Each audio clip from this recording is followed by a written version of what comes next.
Hi friends, welcome to People's Media. Karimnagar మున్సిపాలిటీలో ఎన్నికల వేడి రాచుకుంది. ఇప్పటికే ఆయా పార్టీల అభ్యర్థులు గడప గడపకు వెళ్లి ప్రచారాన్ని కూడా నిర్వహించారు. కరీంనగర్ బల్దియాపై ఏ పార్టీ జెండా ఎగరబోతోంది? కరీంనగర్ బల్దియాలో సింగిల్ పార్టీ జెండా ఎగరేస్తుందా, హంగేమైనా వస్తుందా? దీనిపై తెలుసుకునేందుకు పీపుల్స్ మీడియా క్షేత్ర స్థాయిలో కూడా వెళ్లి సర్వే కూడా నిర్వహించిన పరిస్థితులు ఉన్నాయి. దీంతో ప్రకారం అంటే ఏ పార్టీ ఎన్ని స్థానాలు సాధించబోతోంది, కరీంనగర్ లో హంగు ఎందుకు వస్తుంది, ఏ పార్టీల ఎన్ని మైనస్ పాయింట్లు ఉన్నాయి, ఏ పార్టీకి ఎన్ని అడ్వాంటేజ్లు ఉన్నాయి, ఎన్ని డిసడ్వాంటేజ్లు ఉన్నాయి తెలుసుకునే ప్రయత్నం అయితే చేద్దాం. ప్రస్తుతం మనకు దీనిపై విశ్లేషించేందుకు కరీంనగర్ కు చెందిన ప్రముఖ న్యాయవాది, ప్రముఖ విద్యావేత్త వీరశేఖర్ గారు ఉన్నారు. వారిని అడిగి తెలుసుకునే ప్రయత్నం చేద్దాం. ప్రస్తుతం మనతోటి వీరశేఖర్ గారు స్టూడియోలో జాయిన్ అయ్యారు. సార్ నమస్కారం సార్. ఇప్పుడు కరీంనగర్ ఎన్నికలన్నీ కూడా ఒక సరికొత్త వేడిని రాజుకున్నాయి. కరీంనగర్ ప్రజలంతా కూడా మౌనంగా ఉండడం కూడా ఆయా పార్టీల అభ్యర్థులకు మాత్రం చెమటలు పట్టిస్తుందని చెప్తున్నారు. అంటే ఏ పార్టీకి ఓటేస్తారో కూడా ఇప్పటికి తెలియని పరిస్థితిలో తాము గెలుస్తామని ధీమాగా చెప్పలేని పరిస్థితి ప్రధాన పార్టీలన్నీ కూడా ఫేస్ చేస్తున్న పరిస్థితి. అసలు ఈ పరిస్థితి ఎందుకు వచ్చిందంటారు అసలు మీరు? నమస్తే ప్రవీణ్. ముందుగా పీపుల్స్ మీడియా ప్రేక్షకులకి నమస్కారాలు తెలియజేస్తున్నాను. కరీంనగర్ బల్దియా ఎన్నికల్లో నిజానికి విలక్షణమైన పరిస్థితి ఉంది. అధికార పార్టీ ఏదైతే ఉంటుందో, రాష్ట్రంలో అధికార పార్టీ ఏదైతే ఉంటుందో దానికి క్లియర్ కట్ గా ఎడ్జ్ ఉండాలి. కానీ ఇప్పటి వరకు కరీంనగర్ ఓటరు మౌనం వీడి ప్రస్ఫుటంగా చెప్పకపోవడంతో ప్రధాన పార్టీల్లో మీరు అన్నట్లు ఒక గుమ్మల పరిస్థితి నెలకొంది. అది పార్టీలకు అది ముఖ్యంగా అధికార పార్టీకి ఒక ఉత్కంఠను లేపుతుందని చెప్పచ్చు. దీనికి రకరకాల కారణాలు ఉన్నాయి. అధికార పార్టీ అయిన కాంగ్రెస్ కరీంనగర్లో ఒక విలక్షణమైన పరిస్థితిని, ఒక సంక్షోభాన్ని ఎదుర్కొంటుందనే చెప్పచ్చు. కరీంనగర్లో ఎమ్మెల్యే లేకపోవడం, కరీంనగర్ అసెంబ్లీ స్థానానికి, పార్లమెంట్ స్థానానికి పూర్తి స్థాయి ఇన్ఛార్జ్ లేకపోవడం ఈ మధ్య ప్రకటించారు. ఇన్ని రోజుల గ్యాప్ వలన ఆ పార్టీ పూర్తి స్థాయిలో సంస్థాగతంగా బలోపేతం కాలేకపోయింది. ఇక బీజేపీ ఎంపీ ఉన్నప్పటికీ, క్షేత్ర స్థాయిలో కార్యకర్తలు ఉన్నప్పటికీ వారి మధ్యన ఒక గ్యాప్ అనేది ఉంది. అది వాళ్ళు నివారించుకునే పరిస్థితి చేస్తున్నారు. ఇంకా బీఆర్ఎస్ విషయానికి వస్తే, అధికారం కోల్పోయిన పార్టీ పరిస్థితి ఏ విధంగా ఉంటుందో ఆ విధంగా బీఆర్ఎస్ పరిస్థితి ఉంది. ఇక ఎంఐఎం అనేది ఎప్పుడు వారి స్థానాలు గెలుచుకుంటారు తప్పితే మిగతా పాత్ర ఏముండదు. అయితే ఇప్పుడు మనం అధికారంలో ఉన్నది రాష్ట్రంలో, తెలంగాణలో కాంగ్రెస్ అధికారంలో ఉంది. అయితే కాంగ్రెస్ కరీంనగర్ జిల్లాలో ప్రస్తుతానికైతే 4 మున్సిపాలిటీలు ఉన్నాయి కరీంనగర్ జిల్లాలో. ఇటు కరీంనగర్, అటు చొప్పదండి, మరోవైపు హుజరాబాద్, మరోవైపు జమ్మికుంట. మిగతా 3 ప్రాంతాల్లో కాంగ్రెస్ స్పష్టమైన ఆధిక్యత కనబరుస్తున్నప్పటికీ కరీంనగర్ బల్దియాలో మాత్రం ఎలాంటి స్పష్టమైన ఆధిక్యత కనిపిస్తలేదు. ఎందుకంటే ఇక్కడ కరీంనగర్ ఎన్నికల్లో 66 డివిజన్లు గాను కాంగ్రెస్ కేవలం 15 నుంచి 18 స్థానాలు సంపాదిస్తుందని ఒక ప్రచారం అయితే కొనసాగుతుంది. సర్వే కూడా అవే కూడా చెప్తున్నాయి. అసలు కాంగ్రెస్ అలా దిగజారిపోవడానికి, అంటే పరిస్థితి ఇంత దయానీయంగా మారడం కారణం ఏదని మీరు అనుకుంటున్నారు? అసలు అదే మనం మాట్లాడుకున్నట్టు, కరీంనగర్ రాష్ట్రంలో అధికారంలో కాంగ్రెస్ పార్టీ ఉన్నప్పటికీ కూడా కరీంనగర్ అసెంబ్లీ స్థానం వాళ్ళు చేజార్చుకోవడం, అదేవిధంగా పార్లమెంట్ స్థానం కూడా, ఎంపీ స్థానాన్ని కూడా బీజేపీ కైవసం చేసుకోవడంతో కరీంనగర్ లో ఒక శూన్యత ఏర్పడింది. ఇక్కడ ప్రధానంగా కరీంనగర్ లో పొన్నం ప్రభాకర్ గారు ఇక్కడ ఇన్ఛార్జ్ గా ఉన్న సమయంలో కొంత పార్టీ మీద తనకి పట్టు ఉంటుండే. 10 సంవత్సరాలు ఇక్కడ అధికారంలో లేకపోవడం వల్ల కాంగ్రెస్ పార్టీ నాయకత్వ శూన్యత ఏర్పడింది. ప్రభాకర్ గారు కూడా కరీంనగర్ నుంచి హుస్నాబాద్ కి వెళ్ళి అక్కడి నుంచి ఎమ్మెల్యేగా, ఇప్పుడు మంత్రిగా ప్రాతినిధ్యం వహిస్తున్నారు. ఈ కారణాల వలన ఉన్న అసెంబ్లీ ఇన్ఛార్జిని వాళ్ళు తొలగించడం జరిగింది. తొలగించిన స్థానంలో కొత్త అసెంబ్లీ ఇన్ఛార్జిని నియమించడానికి చాలా సమయం పట్టింది. ఇదే సమయంలో డిసిసి అధ్యక్షుల మార్పు జరగడం, కొత్త అధ్యక్షుడికి ఇంకా పార్టీపై పూర్తి స్థాయి పట్టు రాకపోవడం వలన కాంగ్రెస్ పార్టీ ఒక రకంగా దయనీయ పరిస్థితిలో ఉందని చెప్పచ్చు. అంటే ఇప్పుడు కాంగ్రెస్ లో వర్గపోరు మాత్రం భగ్గుమంటుంది. ఓవైపు కోమటిరెడ్డి నరేందర్ రెడ్డి కావచ్చు, మరోవైపు ప్రస్తుతం అసెంబ్లీ నియోజకవర్గ ఇన్ఛార్జ్ వెల్చాల రాజేందర్ రావు కావచ్చు, మరోవైపు ఆల్ ఫోర్స్ విద్యా సంస్థల అధినేత నరేందర్ రెడ్డి కూడా కాంగ్రెస్ లోనే ఉన్నారు. ఆ వర్గం కావచ్చు. ఇంకా ఇప్పుడు మేడిపల్లి సత్యం డిసిసి అధ్యక్షులు, ఆయన ప్రస్తుతానికి జిల్లా అధ్యక్షునిగా, ఇవన్నీ కాకుండా కేవలం ఒక చొప్పదండి మీదనే దృష్టి సారించారు. ఇదేమైనా ఈ ఎన్నికలపై ఎఫెక్ట్ కనిపించే అవకాశం ఉందా? తప్పకుండా. ఒక పార్టీ సంస్థాగతంగా బలోపేతంగా ఉండడం, ఏకధ్రువ నాయకత్వం ఉన్న పార్టీ ఖచ్చితంగా ప్రజల్లో అంతే స్థాయిలో ప్రాచుర్యాన్ని సంపాదిస్తుంది. కానీ కాంగ్రెస్ పార్టీకి నాయకులు ఎక్కువయ్యారు, కానీ నాయకత్వం మాత్రం లోపించింది.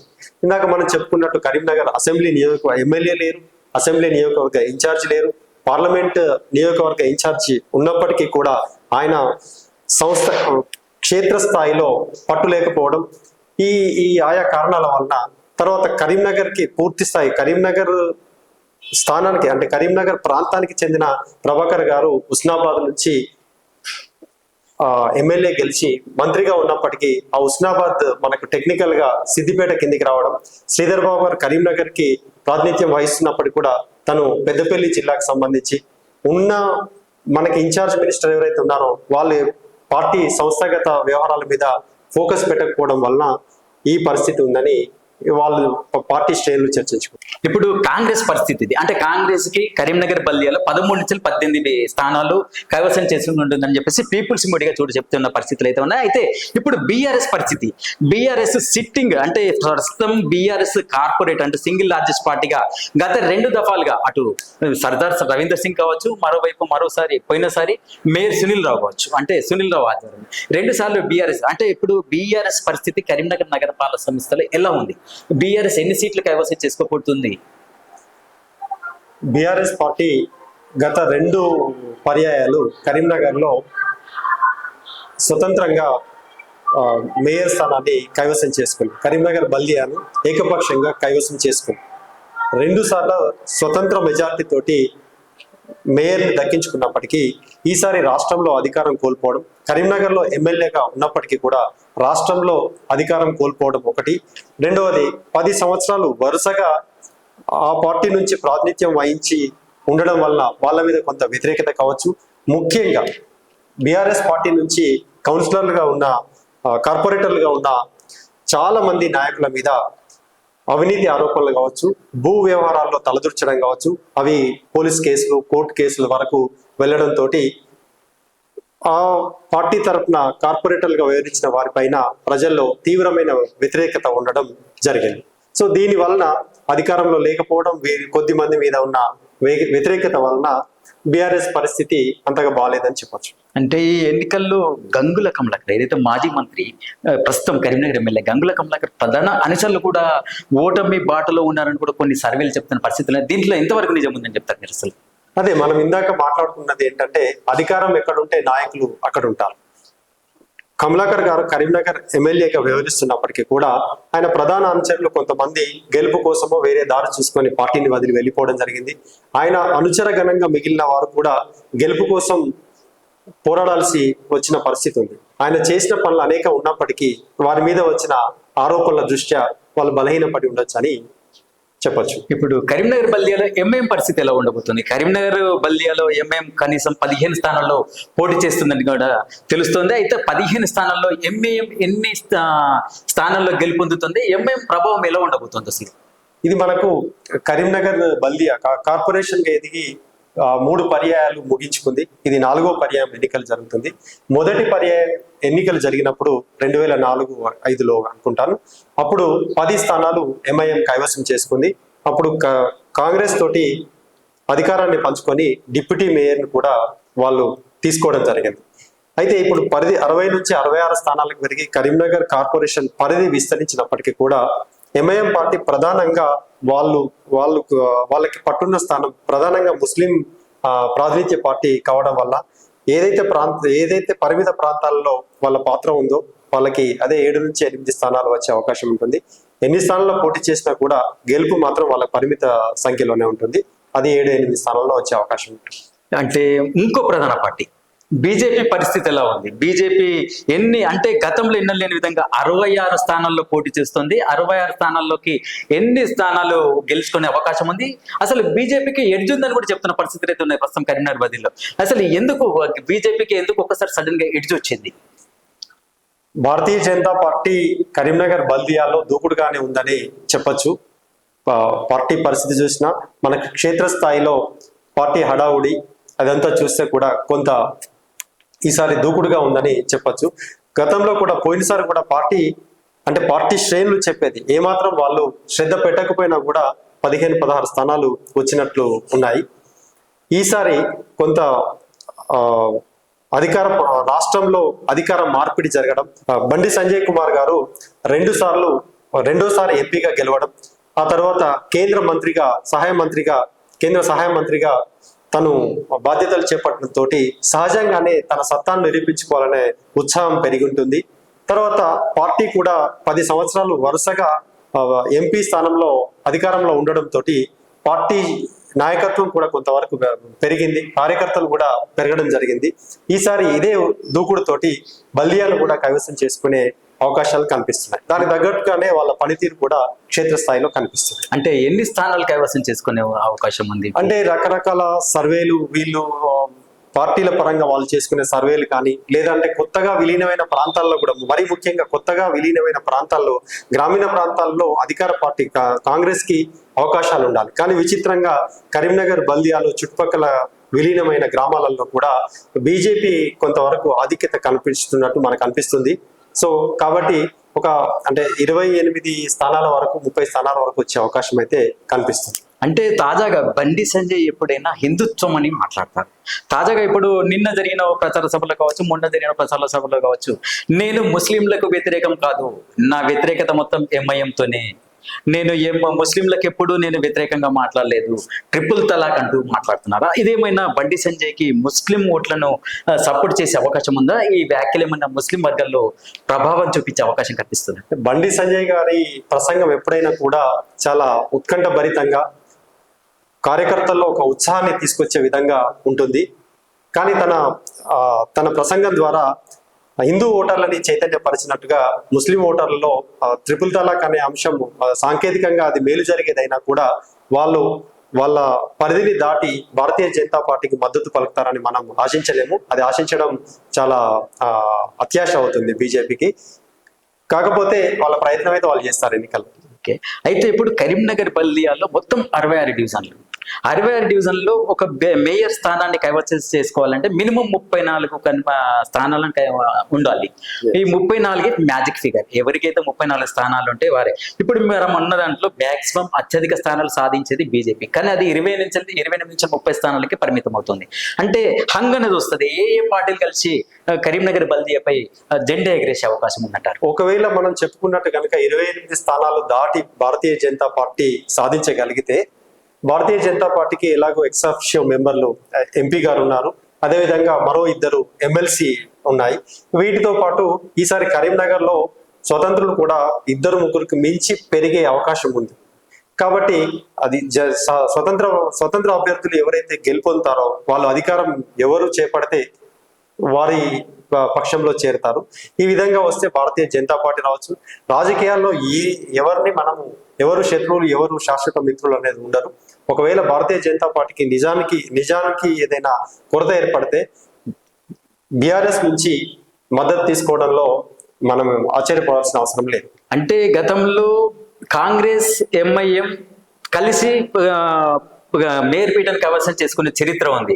అంటే కాంగ్రెస్ మేయర్ గా డి శంకర్ గారు, డిప్యూటీ మేయర్ గా అబ్బాస్ షమీ గారు, ఇద్దరు. అటు కాంగ్రెస్, ఇటు తర్వాత 2 టర్ములు వరుసగా సింగిల్ లార్జెస్ట్ పార్టీగా బీఆర్ఎస్ నిలబడడంతో అటు సర్దార్ రవీందర్ సింగ్ గారు, అప్పుడు గుగ్గిల బ్రహ్మేష్ గారు, తర్వాత టర్ము మేయర్ సునీల్ రావు గారు, తర్వాత డిప్యూటీ మేయర్ గా చల్లా స్వరూపరాణి హరిశంకర్ గారు. ఇప్పుడున్న పరిస్థితుల్లో ఒకే పార్టీ మేయర్, ఒకే పార్టీ మేయర్, ఒకే పార్టీ డిప్యూటీ మేయర్ అవకాశం ఉందా, లేకపోతే వేరు వేరు పార్టీలు చేస్తుందా? ఒకవేళ కలిస్తే ఏ పార్టీలు కలిసే అవకాశం ఉంది? కరీంనగర్ బల్దియాలో మనం బల్దియా ఎన్నికలను విశ్లేషిస్తే గత 2 పర్యాయాలు స్వతంత్రంగా భారత రాష్ట్ర సమితి టిఆర్ఎస్ ఉండే, తర్వాత బీఆర్ఎస్ 2 పర్యాయాలు స్వతంత్రంగా చైర్మన్ ని కైవసం చేసుకుంది. మొట్టమొదటిసారి జరిగిన ఎన్నికల్లో మాత్రం కాంగ్రెస్, ఎంఐఎం కలిసి అధికారాన్ని పంచుకొని బల్దియాలో వాళ్ళు ప్రాతినిధ్యం వహించడం జరిగింది. ఈసారి 2 అవకాశాలని మనం తీసిపారేయలేము. ఒకటి, మనం అనుకున్నట్టుగా భారతీయ జనతా పార్టీ ఎక్కువ స్థానాలతో సాధించి ఏమైనా అరకొర తక్కువ పడితే వాళ్ళకి ఎక్సాఫిషియో మెంబర్లు ఉన్నారు, స్వతంత్రులు ఎవరైనా వస్తే వాళ్ళని కలుపుకొని వెళ్ళొచ్చు. అప్పటికి స్థానాలు సరిపోకపోతే బీఆర్ఎస్ నుంచి మద్దతు తీసుకొని చైర్మన్ ని చేపట్టే అవకాశం ఉంటుంది. అంటే ఇప్పుడు ఎంఐఎం దేనికి సపోర్ట్ చేస్తుంది అంటారు? కాంగ్రెస్ లో సపోర్ట్ చేస్తుంది బీఆర్ఎస్. అంతకు ముందు ఎంఐఎం కాంగ్రెస్ తోటి టైఅప్ అయింది. మరి గత 2 టర్ములు కూడా బీఆర్ఎస్ తో టైఅప్ అయింది. ఇప్పుడున్న పరిస్థితుల్లో కూడా ఎంఐఎం ఎటువైపు చూస్తుంది? అటు బీఆర్ఎస్ వైపు చూస్తుందా, కాంగ్రెస్ వైపు చూస్తుందా? ఎంఐఎం ఎప్పుడైనా రాష్ట్రంలో కానీ మనకి మున్సిపాలిటీలో కానీ అధికారం ఎవరు చేపడితే వాళ్ళ పంచన చేరుతుంది అనేది వాస్తవం. కరీంనగర్ లో ఇదివరకు మనము కాంగ్రెస్ తో కలిసి అధికారాన్ని పంచుకుంది. ఈసారి కూడా ఒకవేళ కాంగ్రెస్ కి ఎక్కువ స్థానాలు వచ్చి ఆ మేరకి ఎంఐఎం నుంచి మద్దతు తీసుకుంటే దాంట్లో ఆశ్చర్యపడాల్సిన అవసరం లేదు. అంటే మీరు ఇప్పుడు ఒక మాట అన్నారు ఇంతకుముందు, స్వతంత్రులు అని అన్నారు. మనం మీరు అంటే నాకు ఒకటి గుర్తుకొచ్చింది, జనసేన 33 స్థానాల్లో పోటీ చేస్తుందంట కరీంనగర్ బల్దియాలో. అంటే జనసేన అభ్యర్థులు ఎంతమంది గెలిచే అవకాశం ఉంది? ఒకవేళ జనసేన అభ్యర్థులు ఒక 4 నుంచి 5 విజయం సాధిస్తే అది ఎలాంటి ప్రధాన పాత్ర పోషించబోతుంది కరీంనగర్ బల్దియాలో? జనసేన పార్టీ కరీంనగర్ బల్దియా ఎన్నికల్లో అనూహ్యంగా తన ప్రచారంలోకి వచ్చింది. అయితే ప్రచారంలోకి వచ్చినంత ప్రాధాన్యత ప్రజల నుంచి మనం దాన్ని ఆశించలేము. ప్రధాన పార్టీల్లో టికెట్ లభించక ఎన్నికల్లో నిలబడాలనుకున్నప్పుడు ఒక సింబల్ కోసం, గుర్తు కోసం ఇతర పార్టీల నుంచి పోటీ చేయడం అనేది సహజం. ఆ విధంగా జనసేన పార్టీ 30 స్థానాల నుంచి పోటీ చేస్తున్నప్పటికీ కూడా దాంట్లో ప్రభావం చూపే వాళ్ళు 2-3 ఉంటారు. వాళ్ళని మనం స్వతంత్రులుగానే పరిగణించాలి. అదేవిధంగా ఏఏపీ నుంచి కూడా, ఆల్ ఇండియా ఫార్వర్డ్ పార్టీ నుంచి కూడా పోటీ చేస్తున్నారు. గతంలో గెలిచిన అవకాశాలు కూడా ఉన్నాయి. ఈసారి కూడా వాళ్ళ నుంచి కూడా 1-2 స్థానాలు మనం గెలిచే అవకాశం ఉందని అనుకుంటున్నాం. వీళ్ళు ఎవరు గెలిచినా స్వతంత్రులు ఎవరు అధికారానికి దగ్గరగా ఉంటే వాళ్ళతో కలిసి చేరిపోతారు అనేది సత్యం. ఇప్పుడు ఎంఐఎం అయితే బీఆర్ఎస్ లేకపోతే కాంగ్రెస్, బీజేపీ తోటి టైఅప్ అయ్యే అవకాశం ఏమైనా ఉందా? ఎంఐఎం బీజేపీ తోటి ఎట్టి పరిస్థితుల్లోనూ కలిసే అవకాశాలు ఉన్నాయి. సైద్ధాంతికంగా వాళ్ళిద్దరూ భిన్న ధృవాలకు చెందిన వాళ్ళు కాబట్టి వాళ్ళిద్దరూ కలిసే అవకాశం ఉన్నది. బీజేపీ తోటి కలిస్తే బీఆర్ఎస్ కలిసే అవకాశం ఉంటుంది. ఓకే, థ్యాంక్ యూ అన్న.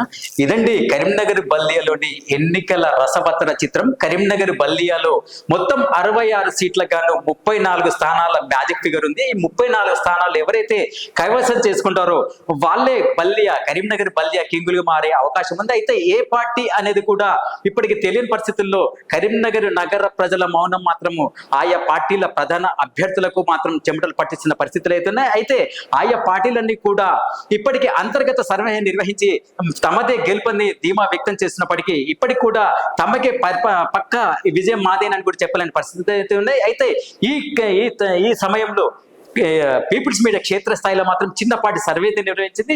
పీపుల్స్ మీడియా సర్వే ప్రకారం ఈ ఎన్నికల్లో బీజేపీ 28 నుంచి 30 స్థానాలు కైవసం చేసుకుంటుందని కూడా చెప్తున్న పరిస్థితి అయితేనే, మరోవైపు కాంగ్రెస్ ఏదైతే అధికారంలో ఉందో ఆ కాంగ్రెస్ పార్టీకి 15 నుంచి 18 స్థానాలు, బీఆర్ఎస్ గతంలో సింగిల్ లార్జెస్ట్ పార్టీగా నిలబడిన బీఆర్ఎస్ ఈసారి 7 నుంచి 8 స్థానాలకే కైవసం చేసుకుంటుందని చెప్తున్న పరిస్థితులు ఉన్నాయి. ఎంఐఎం కూడా గతంలో లాగానే గత టర్మ్ లో కూడా 7 స్థానాలు సాధించింది. ఈ సంవత్సరం +/- తోటి 7 స్థానాల నుంచి 8 స్థానాలు సాధించే అవకాశం ఉందని చెప్తున్నారు. అయితే ఇండిపెండెంట్లు అటు ఏపీ కావచ్చు, మీ ఇతర పార్టీల రెబల్స్ కావచ్చు, మరోవైపు జనసేన కావచ్చు, వీళ్ళందరూ కలిసి కేవలం 2 నుంచి 4 స్థానాల్లో విజయం సాధిస్తుందని మాత్రం సర్వేలు చెప్తున్న పరిస్థితినే. ఇది ప్రస్తుతం కరీంనగర్ బల్దియాలోని ఎన్నికల చిత్రం. ఇది అంటే పీపుల్స్ మీడియా దీనిపై కూడా మరింత తాజా సమాచారం అందించేది మాత్రం కృషి చేస్తుంది. ప్రవీణ్ ఎర్రబాటి, పీపుల్స్